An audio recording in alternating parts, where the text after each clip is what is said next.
ทุกคนเงินเดือนครูฮะจบสั้นปริญญาตรีนะอยู่ประเทศไทยนะ22,000กว่าบาททุกคนเอ้ยมื้อนี้บ่อยากฮู้เรื่องหนึงเนาะทุกคนเนาะก็คือเรื่องเงินเดือนครูทุกคนเพราะบ่ไปเห็นหั่นนะทุกคนไปเสิร์ชเบิ่งในอินเทอร์เน็ตฮะทุกคนอยากบอกว่าเงินเดือนครูของประเทศเพิ่นฮะโคตรแพงขนาดเลยเงินเดือนครูอยู่ประเทศเพิ่นฮะซุมเจ้าเริ่มต้นเข้าซ้อนทำอิฐนะสิประมาณสัก19,000ขึ้นไป20,000กว่าบาททุกคนปอ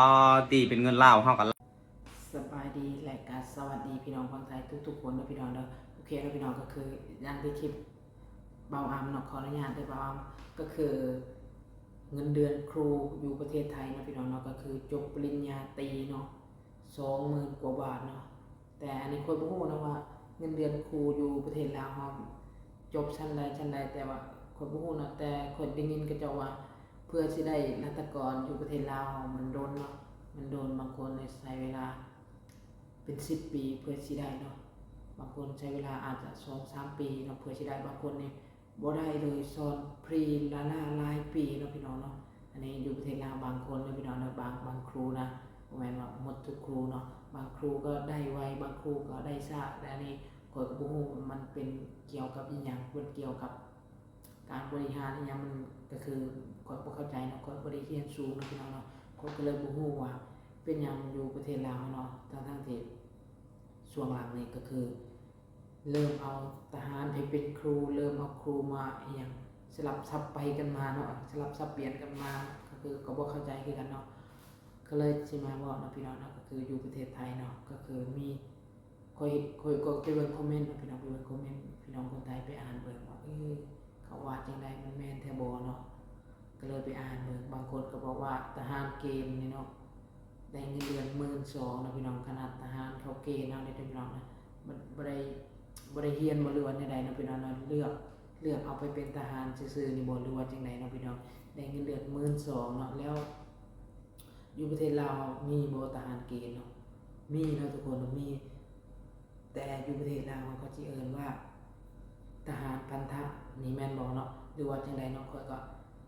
ถ้าช่วงหลังนี่จะบ่มีแล้วแต่เมื่อก่อนเนี่ยตอนข้อยยังน้อยเนี่ยจะได้ยินว่าถ้าเฮือนผู้ใดที่มีผู้ชาย 3-4 คนเนาะเขาจะเลือกเอา1คนเนาะข้อยก็เห็นคนในบ้านเนาะ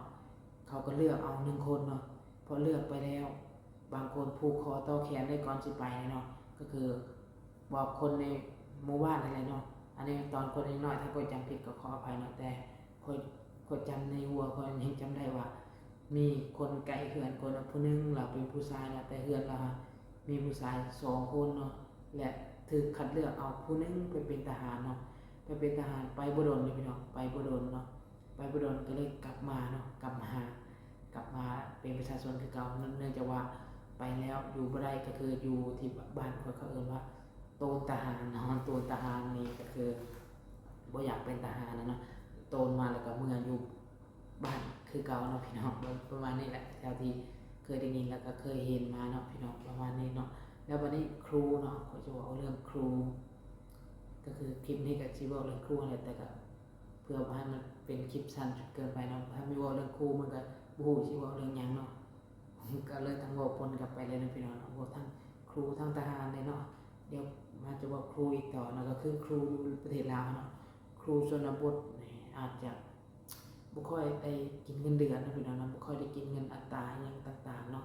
บ่ค่อยได้กินแต่แตกต่างจากครูในเมืองเนาะพี่น้องวันครูยังก็สิได้แต่เงินเนาะได้แต่เงินหลา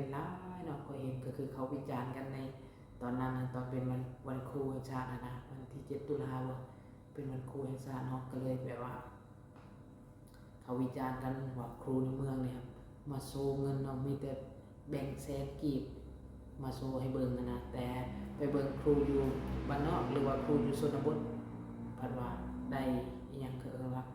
ไก่มาเป็ดขนมเนาะค่อยเอาเมื่อก่อนก็เคยให้ในครูก็อย่างเช่นซื้อเอาเนาะซื้อเขาเอาที่แบบว่าเขาเฮ็ดเป็นของขวัญนะเขาก็เลยซื้อแล้วก็เอาไปให้ในครูเนาะบางทีกับบางคนเขาก็ใส่แพ็คนะแต่ว่าเขาพับเป็นกล่องสี่เหลี่ยมนะมันก็อาจจะงามขึ้นแต่ว่าอยู่ข้างในมันมีแพ็คเนาะเขาก็เลยซื้อให้ในครูในตอนที่ข้อยเรียนตอนข้อยยังน้อยเนาะก็ กับบ่ฮู้ว่าสิเอาหยังให้ในครูเนาะก็เลยซื้อของขวัญแบบนั้นก็ได้ไปวางให้เพิ่นในโต๊ะเนาะก็ประมาณนี้เนาะก็ตอนเป็นนักเรียนตอนยังน้อยนะแต่นักเรียนอยู่ประเทศลาวนี่เนาะพี่น้องเป็นนักเรียนนี่ก็คือถ้าอ่านบ่เป็นเราบ่เป็นเมื่อก่อนนี่เคยเจอก็คือยืนแล้วก็ว่าแขนจังซี่นะผู้ใดได้เคยเนาะยืนแล้วก็ว่าแขนจังซี่ยืนมันเป็นยืนท่าเดียวนะพี่น้องยืนขัดผู้ใดที่รู้ว่ายืนว่าแขนเนาะคนลาวน่าจะเคยได้ยินอยู่นะค่อยคิดว่านะถ้าอยู่บ้านนอกนะก็ยืนว่าแขนเนาะอันนี้ก็ตอนเป็นนักเรียนเนาะก็เลยจำขึ้นใจหลายอย่างแฮงเนาะก่อนเป็นนักเรียนอยู่ประเทศลาวนะบ่ว่าจะเป็นอหยังจุงมือเนาะจุงมือไปสิเนาะจุงมือไปสิแหน่แล้วก็ให้ในครูนี่ตีเนาะหรือบางทีก็บางคนก็อาจจะเป็นหมู่รุ่นเดียวกันเนาะที่แบบว่าเขาเรียนเก่งแล้วเขาก็จะมาตีมือเฮาจังซี่เนาะตีมือเฮาจังซี่แต่ถ้าว่าหมู่น่ะผิดบ่หมู่ก็บ่ได้ผิดเนาะเพิ่นก็เฮ็ดตามหน้าที่เนาะที่ในครูสั่งมาแล้วเขาก็มาตีมือเฮาเนาะแล้วก็มีอีกวิธีนึงนะจุงมือจังซี่แล้วก็ไปตีใส่หัวเสาเนาะบางคนนี่หนักเลยแล้วก็คือเอาอีหยังก็น้ำอีหยังสักอย่างนี่แหละจำบ่ได้เนาะแต่ข้อยยังบ่เคยเจอนะแต่ว่าเอาน้ำเพื่อเป็นการลงโทษที่คนที่เรียนบ่เก่งเนาะแต่ปัจจุบันนี่นะคนที่เรียนเก่งสมัยเรียนนํกันก็บางคนก็ติดยากันไปเนาะบางคนก็บ่ได้ไปไกลคือดังที่สมัยเรียนนะพี่น้องเนาะก็บ่ได้เรียนก็บ่ได้แตกต่างจากค่อยผู้ที่เรียนบ่เก่งเนาะหรือว่าผู้ที่ธรรมดาทั่วไปเนาะก็ประมาณนี้เนาะก็คนที่เรียนเก่งก็บ่เห็นว่าสิได้ไปไกลแต่ก็บ่ได้ว่ากันเนาะอันนี้ก็คือแต่มาเล่าให้ฟังซื่อๆเนาะก็คือการเรียนการหยังก็ถ้าว่าการเรียนมันเป็นสิ่งที่ดีนะทุกคนนะเป็นการเรียนที่เป็นสิ่งที่สำคัญในชีวิตแต่ว่าเราบ่มีโอกาสเนาะตอนสมัยยังน้อยก็คืออยากไปโรงเรียนแฮงเนาะอยากไปโรงเรียนเพราะอีหยังข้อยก็บ่ฮู้เนาะอาจจะเป็นเพราะว่าตอนยังเป็นเด็กน้อยอาจจะอยากไปเพราะว่าบ่อยากเฮ็ดไร่เฮ็ดนาบ่อยากเลี้ยงวัวเลี้ยงควายหยังประมาณนี้บ่เนาะในตอนนั้นก็คือรู้สึกว่าอยากเรียนแฮงแต่ว่ายามแลงนี่เพิ่นว่าก็คือแล้วให้แล้วนาจะบ่อยากเรียนเนาะคือข้อยนี่เนาะแต่ฮอดยามให้ยามนาแล้วก็อยากไปเรียนเนาะประมาณนี้เนาะก็คือจะเล่าประสบการณ์ตอนเป็นน้อยแต่พอใหญ่ขึ้นมาเนาะก็ค่อยขึ้นอยู่ห้องป .5 เนาะห้องป .5 หรือว่ามัธยมเนาะค่อยก็เรียนมัธยมจบมัธยมก็คืออยากไปเรียนต่อแฮงเนาะอยากไปเรียนอยากไปขึ้นม .1 เนาะอยากไปขึ้นม .1 นี่อยากขึ้นแฮงเลยแต่ว่าพ่อแม่บ่มีเงินเนาะแม่บ่มีเงินซื้อรถให้เพราะว่าเรียนจบป .5 หรือว่ามัธยมนี่เนาะอยู่หมู่บ้านก่อนมันจะมีป .1 ป .2 ป .3 ป .4 ป .5 มันมีแต่5ห้องเนาะมันมี5ห้องมันบ่มีอนุบาลอะไรอยู่แถวบ้านก่อนเนาะมันบ่มีก็เลยแบบว่าต้องไปเรียนต่ออยู่บ้านอื่นเนาะอย่างเช่นบ้านที่อยู่ใกล้ๆถนนทางดำหรือว่าเพิ่นที่มีโรงเรียนม .1 ม .2 ม .3 ม .4 ม .5 ม .6 ม .7 ฮอดม .7 นะมันจะไปอีกบ้านนึงเนาะบ้านที่แบบว่าอยู่ติดถนนทางดำทางแถวบ้านข้อยก็จะอยู่ทางเลข9นะพี่น้องเนาะก็เลยต้องไปพุ่นเนาะก็เลยบ่มีเงินเนาะโดยที่แบบว่าติดหมู่หรือว่าจังไดก็บ่ฮู้เนาะสมัยนั้นเขานิยมขี่รถไปโรงเรียนประมาณ 3-4 กิโลนี่แหละเนาะขี่รถไปแล้วมันมีหลายคนมีหลายเนาะมีทั้งผู้สาวมีทั้งหมู่หยังเนาะมันขี่รถถีบไปแล้วมันม่วนในตอนเช้า 7:00 นเช้าอย่างประมาณนี้นะแล้วก็พากันถีบเนาะไปเข้าโรงเรียนอยู่บ้านอื่นเนาะเข้าโรงเรียนอยู่บ้านอื่นแต่ข้อยอยากไปตอนนั้นก็คือจำได้เลยว่าตอนที่ไปเซ็งเนาะไปเซ็งเอาคะแนนอยู่บ้านอื่นได้ยืมรถถีบหมู่ตอนนั้นก็คือโอ้เศร้าแฮงเลยตอนนั้นก็คือได้โอ้บอกเลยสิให้ทุกคนก็คือไปยืมรถถีบคนอื่นนะไปยืมรถถีบหมู่นี่แหละที่จะไปโรงเรียนอยู่ต่างกันแต่กับหมู่ให้ยืมก็เลยต้องไปเนาะยืมกับหมู่ก็แม่ของหมู่แล้วว่ายันมันเพเนาะอันนี้ก็เข้าใจนะสมัยนั้นมันรถถีบมันก็แพงเด้ 2-3,000 บาทเมื่อก่อนเนี่ยโหแพงคือหยังนี่เนาะเพื่อสิได้ 2-3,000 บาทเนี่ยพอแห้งเนาะ จุบันก็บ่ได้เรียนต่อเนาะบ่ได้เรียนหลังจากที่เซ็งเอาไปแซ่บเซ็งหยังก็คือคะแนนก็ดีพอสมควรอยู่ก็เลยบ่ได้เรียนต่อเนาะบ่ได้เรียนต่ออยู่แป๊บเดียวเนาะอยู่แป๊บเดียวก็เลยแม่ส่งมาให้ไปเฮ็ดงานอยู่ประเทศไทยเนาะตอนนั้นมาอยู่กับน้าบ่าวนะมาพักอยู่กับน้าบ่าวโตเฮากันน้อยๆเนาะพี่น้องเนาะน้อยๆก็เลยแบบว่าน้อยๆแล้วบัดนี้อยากสมัครงานอยู่ไสก็เจ้าก็บ่เอาเพราะว่าก็โตน้อยเด้อายุยังน้อยอีกเนาะก็เลยมีอยู่เฒ่าแก่นึงเนาะเพิ่นสงสารเพิ่นก็เลยรับไปเฮ็ดงานเนาะเฮ็ดงานอยู่กับเพิ่นก็บ่ฮู้ว่าจักปีเนาะน่าจะ 2-3 ปีเนี่ยก็เลยลาออกเนาะเลยลาออกไปเฮ็ดงานอยู่นี่เนาะก็คือมาประเทศไทยมา10กว่าปีเนาะน่าจะ10กว่าปีมาตั้งแต่